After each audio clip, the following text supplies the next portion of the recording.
Assalamualaikum warahmatullahi wabarakatuh. Perkenalkan, nama saya Intan Diah Pramesti, mahasiswa fisioterapi semester 7 di Universitas Aisyah Yogyakarta. Kali ini saya ingin memaparkan sedikit namun jelas tentang sistem pelayanan fisioterapi di rumah sakit. Terdapat 4 poin yang akan saya bahas di video kali ini, yaitu 1.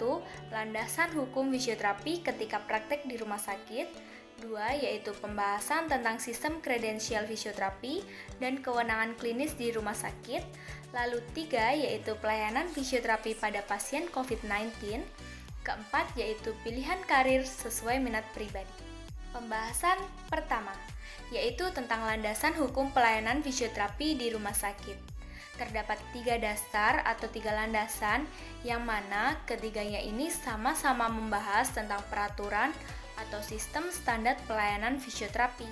Yang pertama adalah pada Peraturan Menteri Kesehatan Nomor 65 Tahun 2015, membahas tentang sistem pelayanan fisioterapi. Dasar kedua yaitu pada PMK Nomor 80 Tahun 2013, membahas tentang peraturan, pelayanan, dan praktik mandiri fisioterapi. Dasar ketiga yaitu pada naskah akademik penataan sistem JKN fisioterapi yang menjelaskan tentang sistem jaminan kesehatan fisioterapi.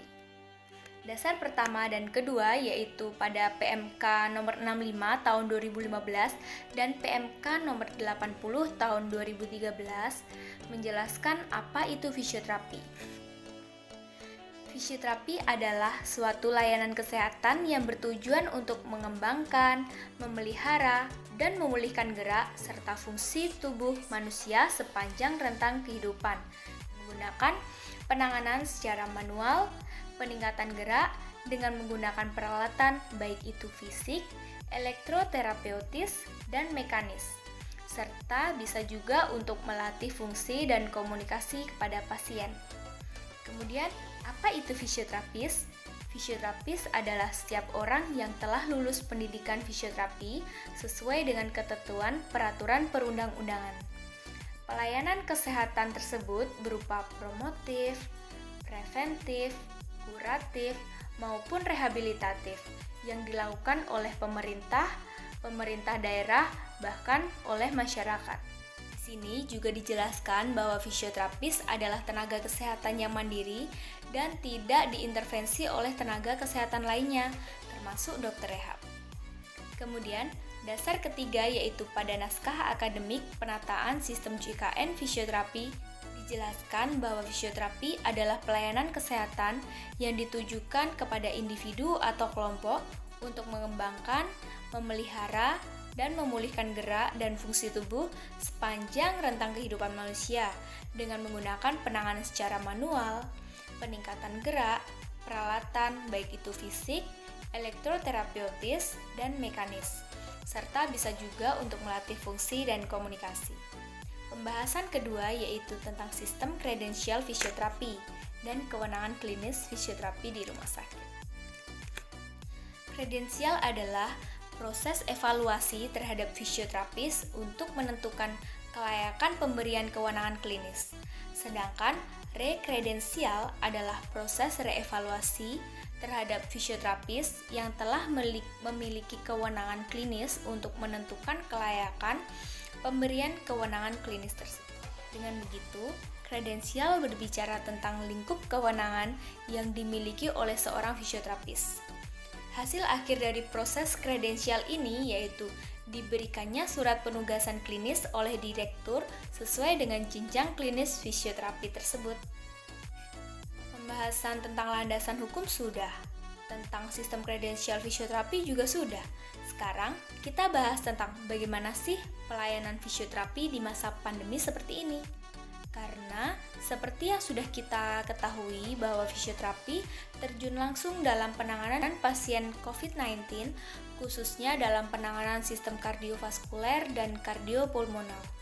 Untuk itu, pengurus pusat IV atau PPIV menghimbau untuk para fisioterapis Indonesia agar tetap mengikuti protokol kesehatan di masa pandemi, yaitu dengan cara Pertama, setelah melakukan asesmen pelayanan dan penilaian situasi di masing-masing wilayah, baik itu di rumah sakit maupun puskesmas, fisioterapis dapat mengusulkan kepada pihak manajemen untuk melakukan pengaturan pasien, penjadwalan, pembatasan, dan penghentian pelayanan fisioterapi.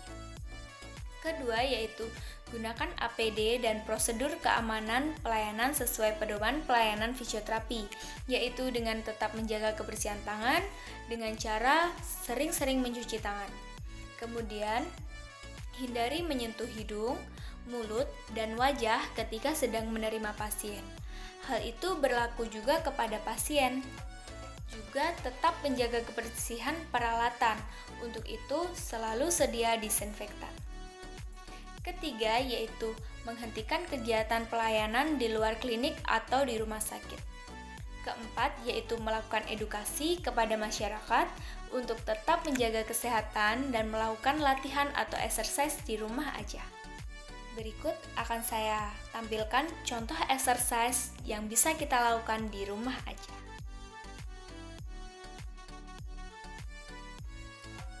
Nah, itu tadi exercise yang bisa kita lakukan di rumah aja ya teman-teman. Hal itu tentunya bertujuan untuk memutus mata rantai penularan COVID-19 ya teman-teman. Pembahasan terakhir tentang jenjang karir fisioterapi. Seperti yang sudah saya singgung di landasan hukum fisioterapi tadi, bahwa fisioterapi merupakan tenaga kesehatan yang melakukan pelayanan secara mandiri. Jadi, fisioterapi bisa membuka usaha klinik mandiri di rumah, bisa juga bekerja di rumah sakit, atau bisa juga menjadi seorang akademisi. Praktek fisioterapi bisa dilakukan mandiri atau bisa juga berkolaborasi dengan tenaga kesehatan lain sesuai bidang klinis tersebut. Kalau saya pribadi, lebih minat sebagai praktisi, baik itu di rumah sakit maupun membuka klinik mandiri. Bidang yang saya minati yaitu pada fisioterapi pediatri, dan insya Allah saya ingin membuka klinik dan spa khusus anak-anak. Namun teman-teman bisa juga pilih bidang lain sesuai minat teman-teman sendiri ya, seperti pada sport, geriatri atau lansia, pada kesehatan ibu dan anak, bisa juga pada neuro, atau bisa juga di bidang kardiovaskuler dan pulmonal. Baik, itu saja bisa saya sampaikan, sedikit namun jelas ya teman-teman. Semoga penjelasan saya bisa bermanfaat bagi teman-teman yang masih bingung tentang standar pelayanan fisioterapi sendiri.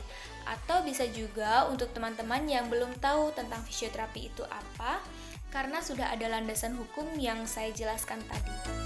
Terima kasih, pesan saya jika tidak ada kepentingan yang mendesak, tetap di rumah aja ya teman-teman, sampai pandemi ini berakhir.